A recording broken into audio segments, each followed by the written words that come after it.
Xiaomi lies in a lot of their marketing. Let me explain. Hey guys, my name is Mitchell. I'm fluent in tech, so you don't have to be. Excuse the laundry in the background. I'm not allowed to leave the house right now. YouTube videos are the only way that I can make money at this point, and it's the only way I keep myself sane. So if you want to chat with me, help me with that, go ahead, hit me up on Discord. Now, before we specifically talk about Xiaomi's marketing, it's really important to understand how Xiaomi markets a lot of their products.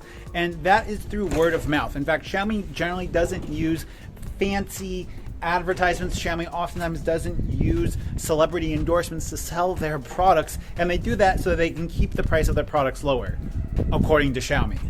I recently shared something on my community feed here on Facebook talking about the only reason that the only reason that Xiaomi products are successful are because of custom ROM developers. Some of you guys agreed, some of you guys disagreed, but I think I should elaborate on that more and make that the subject of today's video.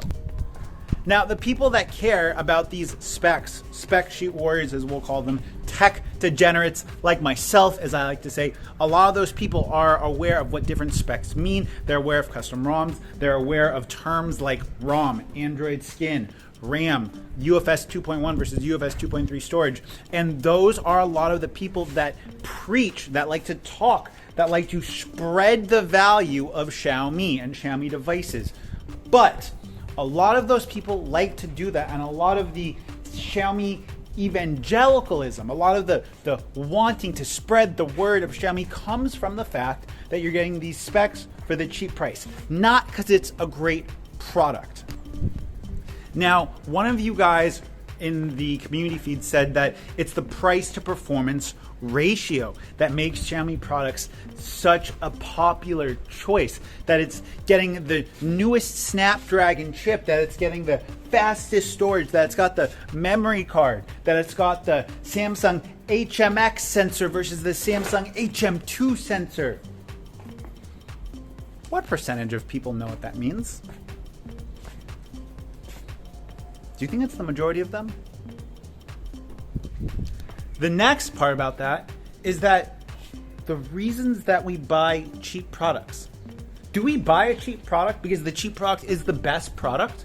If I go to a store and I see two types of laundry detergent, and one type of laundry detergent is double the price of the other one, am I going to get the cheap one because it's good? No.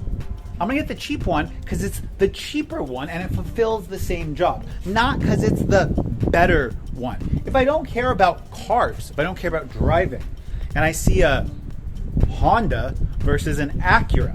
Now, Honda and Acura are owned by the same company. They're both Honda cars. It's just that the Honda has the cheaper interior. Maybe it's got the lower build quality. Maybe it's got the less features. And I don't care about the luxury. Am I going to take the extra money and buy the Honda, or am I going to buy the more expensive Acura?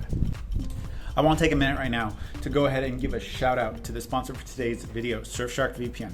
Now, here in the lockdown in Vietnam, the government has been going absolutely crazy with censorship. They've been trying to hack my Facebook. I've been having to reset my Facebook password like every couple of days, not just mine.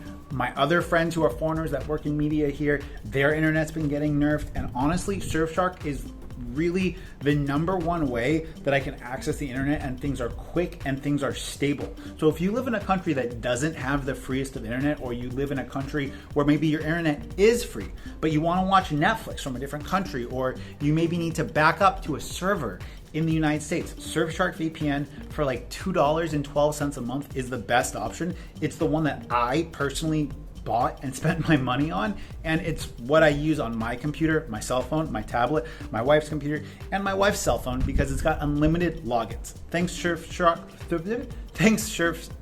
VPN for helping me stay connected to the world outside of Vietnam.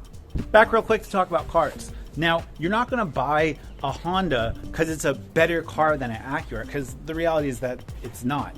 Thus, you're not going to probably buy a Xiaomi phone because it's better than a Samsung phone, or because it's better than an iPhone. It's because it's cheaper. We oftentimes don't buy cheap things because they're great. We buy them because they're cheap. And so that takes me back to talking about Xiaomi's marketing and the way that people learn about Xiaomi products, which is through enthusiasts.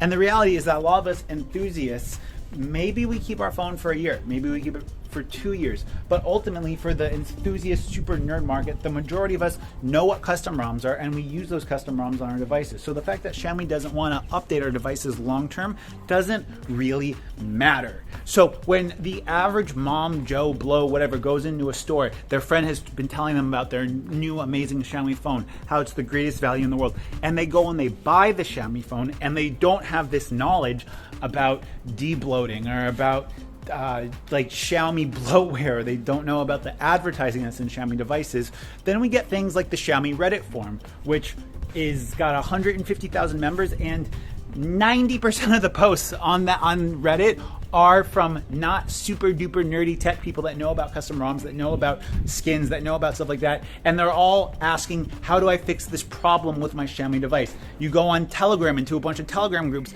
the majority of it is either people talking about ROMs to fix the bugs that they have, or how do I fix a bug that I have on my Xiaomi device right now? You look for forums for Realme, you look at forums and other places of community members, and they have some of that, but it's not 9 out of 10 posts. So the reality of it is that now when someone asks me, hey, I want to get a new phone, what's the best value of phone?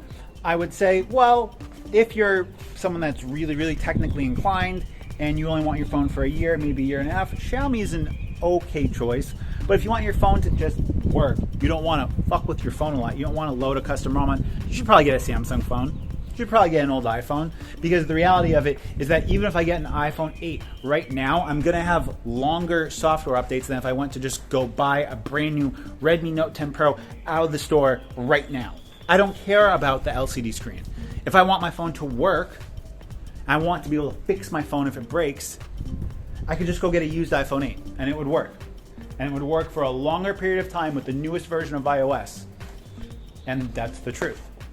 So when you suggest that someone go buys a Xiaomi phone, you need to specify to them, I hope you don't want to keep your phone for more than 2 years, or hey, I hope you're okay with looking for help for how to fix bugs in, or hey, I hope that you're okay with not having more than 2 years of Android updates. And that's it. Because otherwise, we're just going to have a Reddit forum with 1 million members of people asking, how do I fix this bug on my Xiaomi phone? And that's the reality of it.